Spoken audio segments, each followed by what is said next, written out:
Have you ever underestimated how long something would take? The task looked easy. You might have even done something similar before, and that one took longer than expected. But somehow, this time, you were convinced it would take less. You estimated it anyway, and you were wrong again. This pattern has a name, and that's what we are going to talk about today. I'm Dinesh Kumar, software engineer, author, and podcaster, exploring psychology, technology, and how we make sense of modern life. This is the DK Talks. Our brain has an optimism bias when it comes to estimating tasks. I know this because I do it constantly. I overestimate my skills and almost always give off the time a task actually needs. Many times I was able to complete it, but it cost me stress, extended hours, and personal time I didn't plan to spend. And I was the one who suggested and agreed to the timeline. Other times, I simply could not finish within the estimate at all. At some point, I started asking myself, why do we keep doing this? This pattern is called the planning fallacy. It means we have an optimistic bias toward underestimating how long future tasks will take, even when past experience clearly tells us otherwise. As a software engineer, I have faced this more times than I would like to admit. I once miscalculated a database script task on a legacy system. I told the team it could be done in a week, but it took 4 weeks to complete it. And you have probably done some version of this yourself. Planning to finish a research paper in a month when it realistically takes 3 months.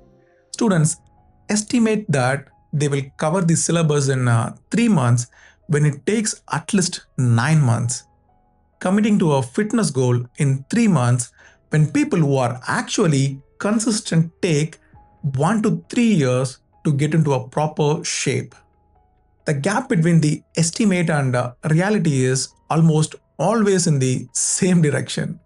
We underestimate it every time. There are a few things driving this. The first is optimism bias. We focus on the task at hand and don't think about setbacks, delays, or unexpected problems. That creates overconfidence in our ability and blinds us to see the friction we are likely to face. The second is focalism.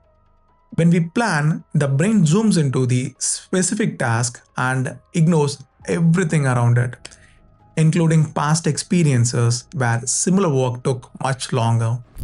The third is that we don't remember accurately. We rarely recall how long past tasks actually took. Instead, we remember some ideal version of the timeline, the best case scenario, not the actual duration. The fourth is that we ignore obstacles. The mind is excellent at planning for the smoothest possible path and terrible at accounting for interruptions, unforeseen problems, and yes, procrastination. And the fifth is emotional investment. When we really want something done, that desire creates urgency, and urgency tricks the brain into believing it will be completed sooner than it realistically can. That's the planning fallacy. Not one cause, 5 causes working together, all pulling your estimate in the same wrong direction. So, how do you work against this? The first thing is to consult past data. Actively look at how long similar tasks actually took. Don't assume the best case scenario and hope you will beat it this time. Use real history, not optimistic memory. The second is to break it down. Divide large projects into smaller, concrete components. When you split a project into subtasks, you start to see how much time each piece actually needs. The total almost always adds up to more than your original gut estimate. The third is to add a safety margin. Build a habit of adding a buffer to every task, 25% or more. Not because you are slow, but because interruptions, delays, and unexpected problems are not exceptions, they are the norm. And the fourth is to use a pre-mortem. Before you start, imagine the project has already failed. Ask yourself, why did it fail? What went wrong? This forces the brain to identify obstacles it would normally skip over during optimistic planning. Our mind is genuinely good at tricking us. It makes us underestimate the task and overestimate our ability to handle it. And it does this consistently, project after project, deadline after deadline. There is a difference between optimism and optimistic bias. Optimism is choosing to believe things can go well. Optimistic bias is your brain quietly convincing you they already will without evidence. One drives you forward and the other sets you up to fall short.